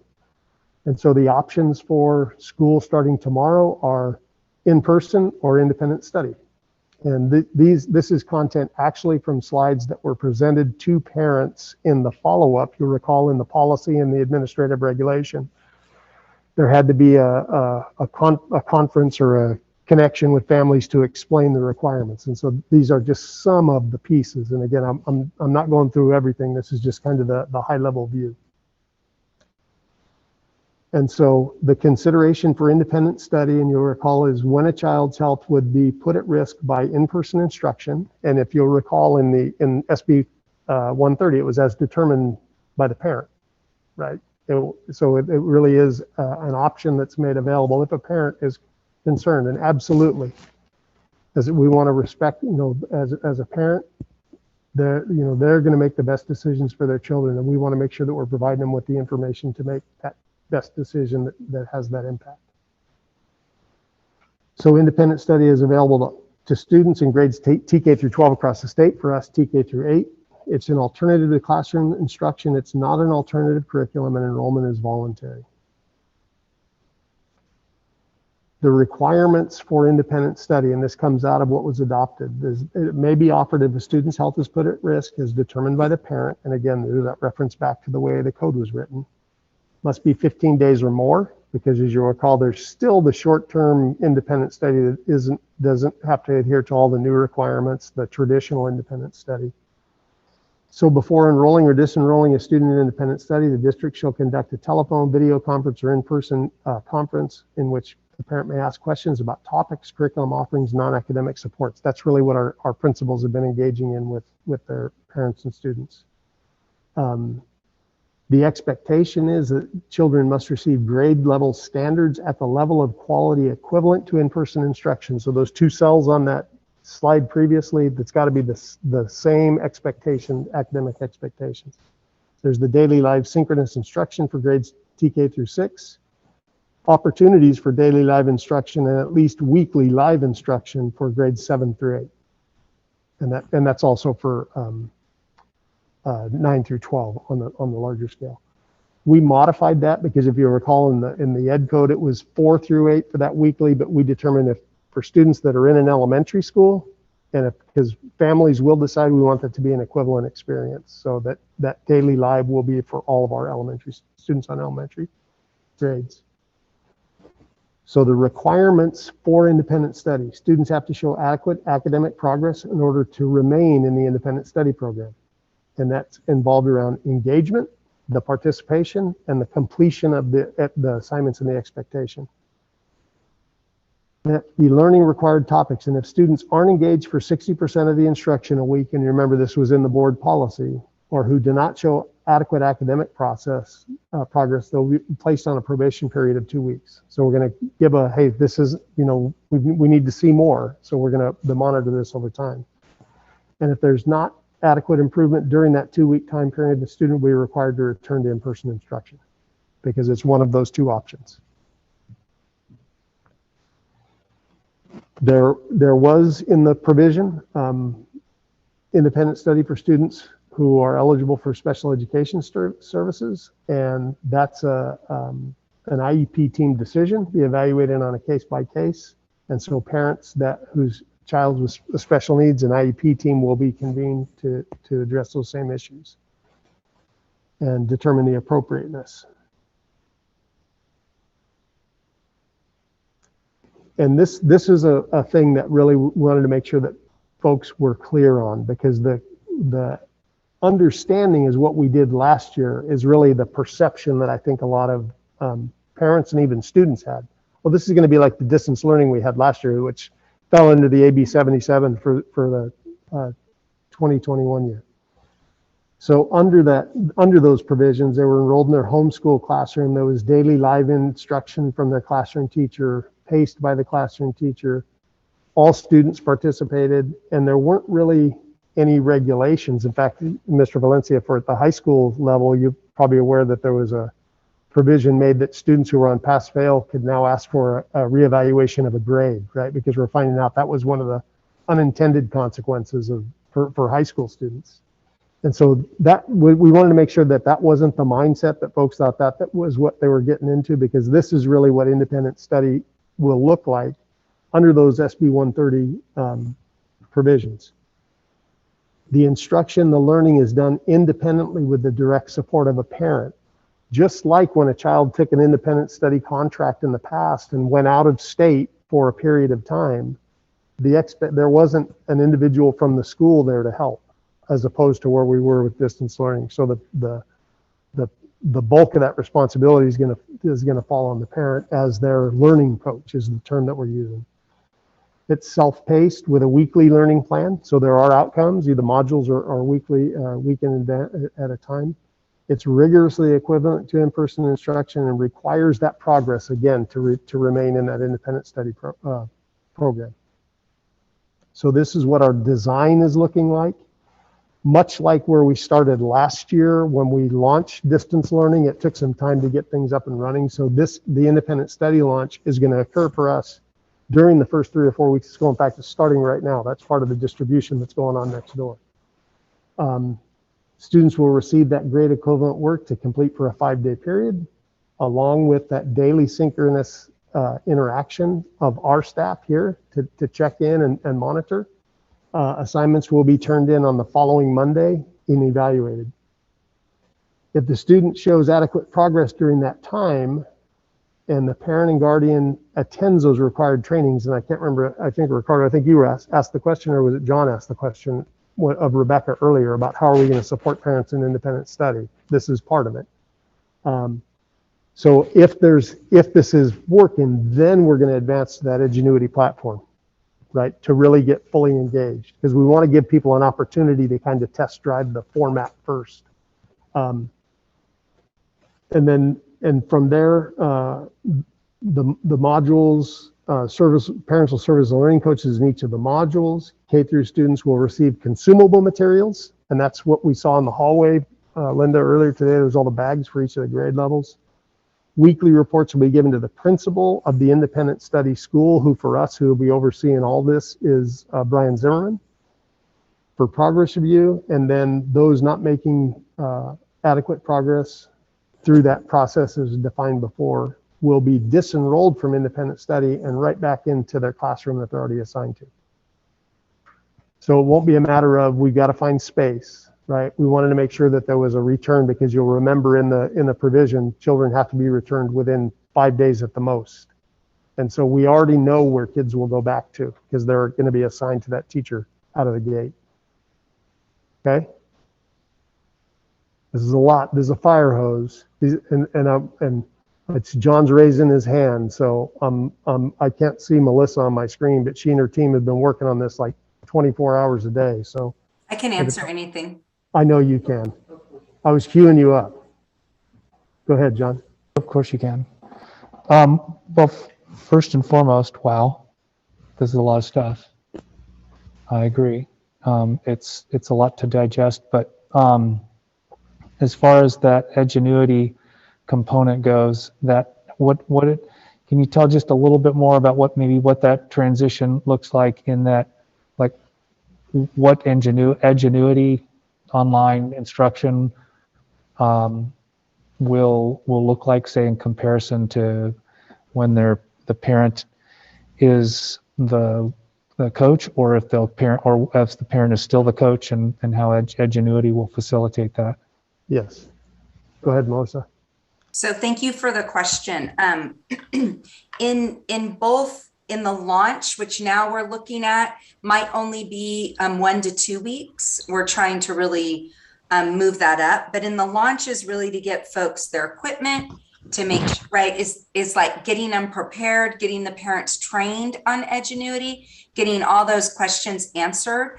But in the meantime, it's still school days, right? And so they'll be doing much like what kids in the classroom would be doing now with our baseline curriculum, with benchmark, with CPM, with our Rosetta Stone, all different things that our kids are using in regular in-person classroom. And when they transition to Edgenuity, this notion of daily live instruction, synchronous instruction, that's probably been the most studied, and trying to figure out what CDE meant by that, because how they define it is not how we defined it in distance learning. And so that's important to note, that daily live interaction, that can be one-on-one with a teacher. That could be a student working with a tutor at tutor.com. That could be kids logging into a Google Classroom and watching, excuse me, a video from Panorama about tolerance or about making friends. I mean, it can be a number of different things. Could be small group instruction. But it'll be the same thing with Edgenuity. In Edgenuity, they have a virtual teacher. A student has a teacher assigned to them. That teacher, if a student isn't engaged or is falling behind, that teacher is right with the student side by side, getting them back to engagement and supporting the learning coach on how to support the child. What's different in independent study is it is independent. There isn't a time where the virtual teacher's teaching lessons. That's on really the learning coach, but any support they need, like everything's in Spanish and English in Edgenuity. So, you know, folks can watch videos, they can read documents, there's lots of how-to things. But the only thing that'll really change from the launch to Edgenuity is we'll move from our TOSAs that are just kind of getting folks together to those virtual teachers that are actually doing the day-to-day work with the standards aligned content that kids will be engaged in. That content will not be identical to the content that kids will be getting in person, but it'll be comparable. That's why we went with a company like Edgenuity. We found out yesterday they're not taking any more clients. We squeaked in because so many people in the state are reaching out to them because they're such a reputable place that has virtual teachers that are credentialed in California. These are not just folks, these are credentialed teachers that are going to be with our kids, supporting them and following the process of the progress of students. But that's what it looks like. It's really independent. The uploading of documents, the instructional pieces. Kids will have paper pencil, especially in K2. That's so critical. But most of their work will be uploaded onto the platform. And again, keeping up with that pacing of what are the grade level standards. So that will match. So if a student pops back into our schools, and they can come back in 2 ways. I want to make sure that we're saying that. A parent can choose, right? This isn't working, or my kid's killing me, right? It always seems like a good idea to teach your child, but in the distance learning model, really our SMBSD teachers were doing the teaching. In this model, it's the parent. They might find that becomes difficult, or maybe they're feeling more comfortable, whatever that reason, a parent can come back. And so again, when the student returns within 5 days, because if our teachers are on pace, and if in the program they're on pace, the students shouldn't have much of a learning gap when they get back, right? That they would be about in the same spot. And then I did want to add this because it's important to note, there's so much to this, that if a student is falling behind, we manage that and monitor that. We have leads here that will be managing that. The first thing we do is have a connection with the parent. And then we tell them, you have 2 weeks. There's like a probation period. Here's what needs to be caught up. In grades K through 3, there's one module a week that they have to do. So that's really simple for parents, right? One module a week, 80% completion. And then for 4 through 8, it's one module every 3 weeks because it's more content heavy. And so we are able to track that really carefully. And then we're able to have those conversations with parents. What support do you need? What other kind of tutoring do you need, right? What is it that's stopping you? So that it's not just you're done with independent study, but that we've provided all the necessary supports to kids. And then if they still don't improve, then it's upon us that we must tell them, you have to come back within 5 days. And Melissa, then, so that sounds super great. And then, so is there a mechanism for the classroom teacher that they've been assigned to either monitor what's going on with Edgenuity or receive any kind of notification of what things are transpiring? So either, like you said, they're ready for that quick 5-day transition back into class, or either out of necessity because they're falling behind, or because of the opt-in on the parents' part.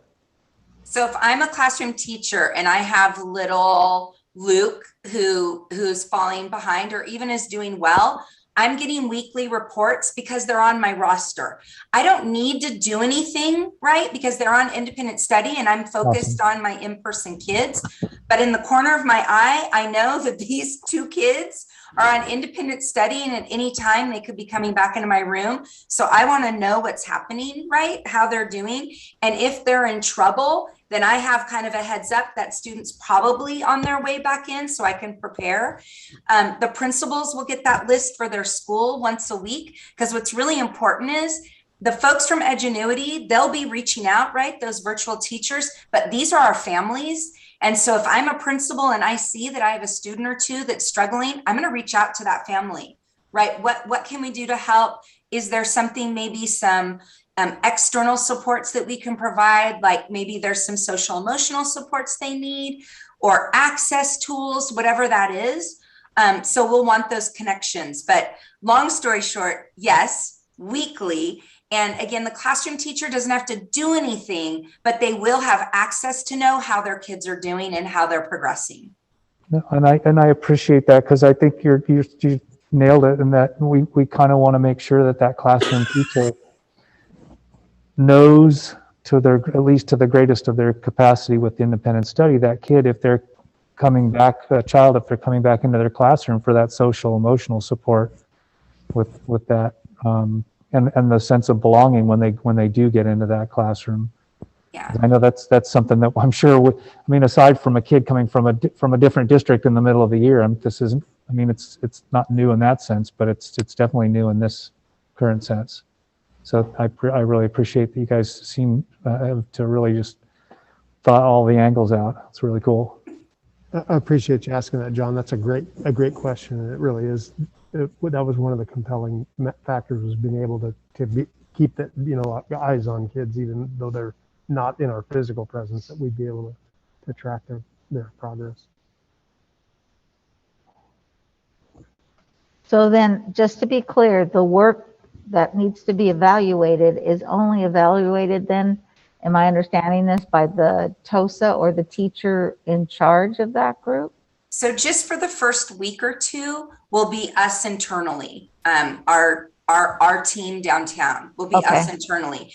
And then once they move, because we have to have time for the parents to get trained. Like, we want to be fair, right? Okay. So we have to have time for the parents to get trained. We need to make sure everyone has their materials. There's also the materials they're getting tonight and Saturday. Those are like baseline materials. Okay. Once they enter into Edgenuity, there's a whole nother bag of materials so that they can do science projects, so they can have math manipulatives. There's, by grade level, actual big supply kits we'll be giving to kids.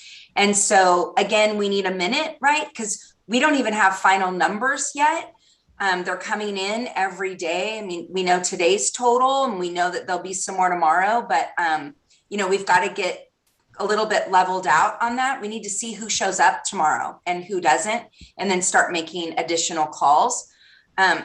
excuse me. And then once it's Edgenuity, then it is completely the virtual teacher that's taking care of grading. And they grade everything. They're giving direct feedback. They're giving progress. At any time a student or parent can request a one-on-one with their virtual teacher, like what happened here, or we need help here, or my child's struggling. At any time they can do that. We went with a really good program so that our kids had the very best at their fingertips, and our parents who are choosing independent study.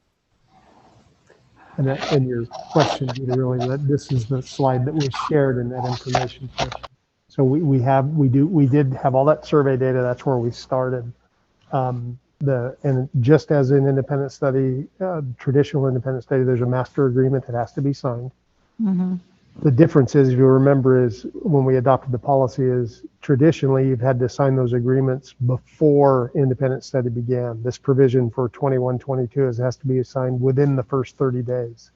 And so this the one latitude that's been given in this transition is to allow that time, and we want to take advantage of that. And Melissa, and so this is the numbers, and Melissa has actually texted me during the meeting. This is where we were today around, I think Brian sent me this at 3:30.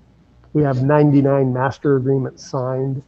Okay. There's about another 85, or actually Melissa texted me earlier, we're up to 124 signed agreements as we started the meeting, with about and then another projected about 185. Yeah. Another 60 or so that are still getting their questions answered. So we'll probably start with about 185, 200, give or take, out of the gate. And we anticipate that over the first few weeks, that'll, balance out and boil down, and then we'll be ready to go forward. I have a follow-up question. Melissa, you had mentioned about some materials being available in Spanish and English for Edgenuity. Could you did I understand that correctly? Do they provide supports, and is it only for Spanish-speaking students, or what if a student speaks Arabic, for example, or Tagalog, for example? So they do have multiple languages. We were more concentrating on Spanish. They don't have Mistec, but that's our main language. And so we wanted to ensure that. But I appreciate the question, because there is a different answer, right? And so things like parent videos. So before parents signed off on having an independent study master agreement, they had to watch a video that told them, this is what it's going to look like. It's kind of that this isn't our old school distance learning anymore. This is a new independent study. Mm-hmm. And so we wanted people to be as informed as possible on the front end, because the worst thing that can happen is a weekend they go, oh, this isn't what I wanted. And now their students miss that first week of school. That as a teacher, it's like, just come the first day, because that's like so important, that first week. So we're trying to get everything we can. Those kinds of things are what's in Spanish also. So in like things for the learning coaches to have understanding of how to use the platform, letters, things like that are all in Spanish, but the actual curriculum is English only, because we teach in English only. And so it's only available in English. And that's been something we've been really clear about from the beginning. It's also what we do in any independent study that we've done. The work always went home in English. The difference here is there's a higher level of accountability of the student being successful in this independent study than there has been in the past, right? Like they were gone 2 weeks, they kind of did the packets, they turned it in, and then they got back to class, right? That's a different level of accountability on a parent. But both, it was always in English. And so that is the design.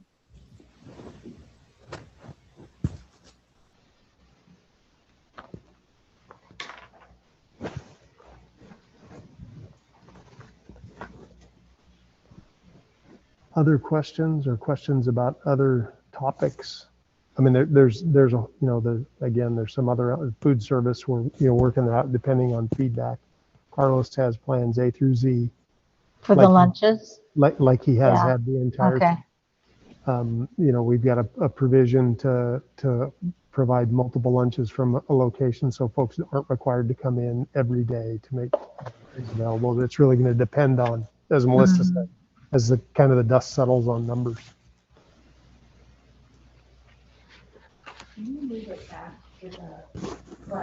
I think so. And again, this is dated because I put this slide in about 3:30 today. Could you remind us what are these numbers representing here? The numbers of students who have signed a master agreement to that point by site and grade level. So the rows are the the rows are the school sites, and the columns are the grade levels. So then, and when you and the district staff presented us with the numbers initially by survey of folks who were not going to be thinking they were not going to have their kids on campus, that was averaged seemingly about 10% across the district roughly. And so this is a much smaller number than that. Yep. So it sounds like we're probably going to have a few weeks or at least a week or so of this number changing. I would anticipate, yeah. And that's kind of been the case. I saw something in the LA Times yesterday. LA Unified had launched theirs over the summer, and they're down to about 3%. They were projecting it was going to be somewhere between 7 and 10. Okay. And so it really is. And again, it's that mind shift of the things that we did last year aren't the expectations going forward in independent study. There's a lot of responsibility, a lot of accountability in this system that we didn't have in distance learning, that folks had kind of just assumed that was going to be the case. We have one junior high that had a little over 300 that said they were interested and wanted to do that. And after they did the parent meeting, they're down to about 30 something, because folks are like, oh, I didn't know it was that. Like, yeah, I didn't know it was this, right? And so we've had a lot of folks, a lot of families just say, oh, that's not what we thought it was. So they'll be coming to school. And it's also given our staff an opportunity to talk to parents, and address their concerns, the safety concerns, right? I mean, because there's it's just the unknown. And so to give more known has had a big impact as well.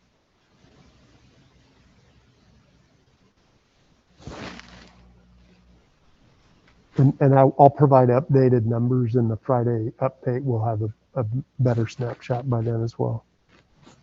So the schools not listed here didn't have anybody signing up? Are there 21 schools? Some folks have been incredibly busy with enrollment and the offices, and so they just haven't inputted the data in yet. That's why, so we're missing some. Nicole reached out and we got a lot more projected numbers. It's just they haven't been able to input yet. Okay, all right. Yeah, this is not, Brian's actually been running a query out of Aries. We've got a whole coding system in Aries. Okay. And so we've been updating that a couple times a day. I just assumed that if they weren't listed, they didn't have kids on the independent study, but that's not the case. Right. Okay, thank you. That clarifies it. Luke, if you'll just allow me, I can't walk by. I just really want to thank the team, Jennifer Loftus, Nicole Wiseman, Brian Rickey, Brian Zimmerman, Rochelle, Lori. I'm missing some, our Tosas, Veronica and Ashley. I mean, just working round the clock to make this easy for our principals, easy for our families, but highly effective for our students. And just a huge thank you to the team. We've got great people, so just thank you.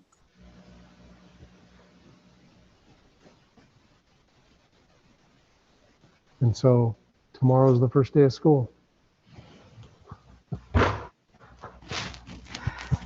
sit here in amazement, almost speechless. Wow. This is basically happened in a week. Or less. Wow. Yeah. It has, but if the foundation and the openness wasn't there with the staff and I mean everybody, Ms. Dutra, everybody here at the district and the teachers and classified folks, the transition or that flexibility, being nimble wouldn't be seemingly this amazement that we have at this. We wouldn't be discussing this stuff. I mean, that's a testament to those, to the staff as well, really. Is the work's been going on, like you said, Mr. Ontiveros, we're getting new edicts and changes all the time, and that flexibility, adaptability, nimbleness, and openness, really, is really been that's, I think, at the heart of this. It's not like we had to do it we did it all of a sudden. This is just building and building and building on stuff that we've been learning and doing. So thank you guys so much for all of that, everyone.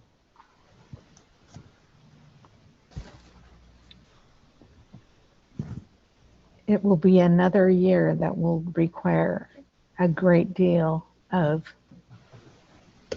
nimbility. If that, Nimbility. I just made that word I up. was going to say, now that's a word to clone. I made that word up, nimbility. Our systemness has nimbility. I'm gonna put it on a t-shirt. Oh, good. Yeah. Kudos to all. Wow. Wow. All right. Well, thank you. I will officially acknowledge receipt of this information regarding our school opening for the 2021-2022 school year. And we'll go around the table if anyone has any comments or any words to share. Well, there is a new teacher out at Jimenez, 5th grade, and 5th grade teacher out at Jimenez, and her middle name is Grace, and I think she'd appreciate some for these first few weeks of the beginnings of her career. But yeah, no, the teachers that I've spoken with I mean, they're just so excited. I mean, I know there's nervousness there, but there's definitely the folks that we've talked to have been really excited to be back, as my neighbor and friend Laura Henderson says, to be amongst their kiddos. So I'm excited for them, and I wish them very well tomorrow, because it's going to be a doozy. Mr. Valencia? Yes, I definitely want to, I had the privilege of going to Fairlawn Elementary on Monday with many of the members that are on the board and district staff. It was a wonderful opportunity to see a parent center opening up to provide resources to our families. And I think it does a great job of embodying the spirit of us connecting to the community and the community connecting to the schools and feeling welcome in our schools, including after hours, a space where parents can come and have meetings. It was a collaboration between also students from the Santa Maria Joint Union High School District, where I work at, with the ethnic and gender studies students and teachers, where they actually had a display. And I encourage all the teachers and all the community to come and look at this artwork, because it did a wonderful job of showing college graduates, so the students from our local high schools, many of which come from our district. They created these masterful art pieces with messages of hope, that even during COVID environments where people are losing jobs, losing lives, that we can, bounce back, and that we can continue to support each other as a community. And so I look forward. I want to give major props to Tammy Castillo-Schiffer for helping to coordinate that along with our district. I think it also does a good job of connecting our districts, right, improving those partnerships. So I'm really excited about seeing that type of work continue. So major props to also the Fairlawn leaders at that school. Keep doing a great job. I also wanted to highlight one of the things that I've been learning a lot, or gaining a lot of insightful research from, is from the California School Board Association. They sent out research to us, publications, such as the one that I'm looking at now. Our board members are familiar with them because they receive them through the mail as well. And I'm really proud because in this research, they're highlighting the work of ethnic studies professional development, which is one of the topics that we've been discussing in our school board meetings with our diversity, equity, and inclusion work. And how can we make sure, right, that we're engaging our students in research-based practices that improve attendance, that improve GPAs, that improve, college going rates. And so I'm really excited to see what our district is going to be doing, because compared to some schools, we're ahead of the curve because we're already having these conversations. And so I'm excited to work with our staff and with the board on that. And then part of their research also highlighted it in their May edition, the importance, right, of representation, of having a diverse board, of having diverse district staff, having diverse teachers, so that our students can connect, right, to role models and leaders, so that they can become the next leaders of our community. And so I'm really excited to continue this work with the board, with the district, with our school staff. And I want to thank all of our staff for putting in so much work. I know that many of our staff have been working weekends to prepare for the school year. And I know that takes a toll, right, on our families and on our mental health. So I want you all to please take care of yourselves. Through our insurance plans, many of us have access to mental health services. So please take advantage of those services. I know I have, and I've had great results by doing so. And I want to wish everyone a great first day of school tomorrow. I'm really excited to see my students, and I hope you all are as well.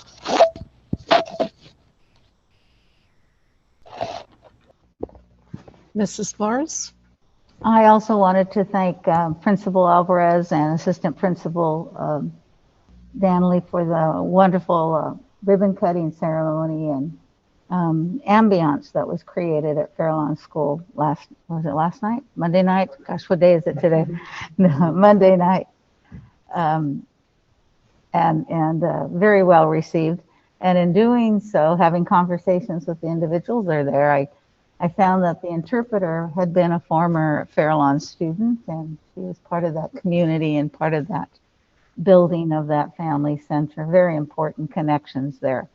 Very, very well done. And it's going to be a busy place because there's going to have to be a lot of learning being done in that educational center. I also was on a couple of sites, visiting, talking with teachers, running off papers, doing whatever needed to be done, and they were very excited in general about being on campus and being with students on the first day of school. I was also stopped in regards to the letter that we sent out as a board, and it was very well received, good conversations by individuals, and thanking for taking some time, because this is a journey for all of us, and as we sit here, we look forward to having positive outcomes for our students and for our staff, and that everyone remains safe and healthy. So here's to a wonderful new beginning on behalf of myself, and I know all the rest of the board, and to you all out there, that we go forward and conquer. Those kids are ready, believe me. Thank you. Mr. Laura, I know you're on. You're there somewhere. Yes, good evening. I'm late to the game, but I made it. I think everybody pretty much said everything. Miss Alvarez at Fairlawn and her staff did a great job Monday. It was really nice to talk to some of the parents and see how the students were engaged. I think that's going to be a great community center, and hopefully it trickles down into some of our other schools and makes it as a good effect, because I think that's what we really need to have these parents have a place to engage and feel comfortable with our teachers. And also, I just want to wish everybody a happy first day tomorrow, and that's about all I've got. Nice shirt. Thank you. Like that. Maybe she's watching. That's why I'm wearing it. Yeah, I was gonna say, nice shirt. That's Carrie's alma mater. I told her. I know. She does watch, board member Laura. She does. Well, I told her I was going to represent it. I told her. There you go. And I will just concur with what the others have said about the ribbon cutting at Fairlawn. It was very exciting, well received. It's a very accessible location, which, sometimes can make it difficult. And not every school is built, of course, with that much accessibility, but it's exciting to see. And where we have spaces in our schools, hopefully things similar to this will occur as well. Before summer school ended, which was only last Friday. I did have an opportunity. I made visits to all 4 of our junior high schools to see the AVID programs, to see the Vandenberg people there doing some STEM things, and the engagement of students. And while the groups were not huge, the staff at each of those schools had really made an effort to make contact with those families and encourage those students who needed it most to help them to get there. So, and I think it was well worth the effort. And I would say, judging by the response to the independent study, that the majority of our families are willing to trust us with their children. And I know our staffs across the district are excited to see students tomorrow and welcome them, and to get things going in a very positive and proactive manner this school year. And I know together we'll make this all happen. So thank you to everyone who has worked so very, very hard to bring all of the elements together to make tomorrow the day that it will be. Yeah, and I appreciate everyone's comments. I appreciate more maybe the last 17, 18 months, knowing that we're going to have kids at school tomorrow. Right? This has really been what we've been holding out for this entire time. And so I can't express enough gratitude for everybody on this screen and not on this screen and on the other side of this screen for all of their faith in going forward. And because that's what it's going to take is maintaining that focus going forward, and that NIM-ability, or whatever that new term is, that Linda did. I'm all over it. Because this is the opportunity that our children are going to have, and we've got to take advantage of it. So I'm grateful for tomorrow finally being here. Seems like it's been a long way off. I'm excited to be out and seeing schools and seeing new shoes and haircuts all over again. So yeah. Thanks to everybody. I just think of everything we've done over Zoom for the last 18 months, that we're actually going to have an opportunity to see things in person is really a unique but well overdue experience. So happy New Year to all. And with that, we will conclude our regular meeting, and thank you one and all. Get a good night's sleep, knowing we're all too nervous to sleep well, but by Friday night, we'll hit that bed and be out like a light.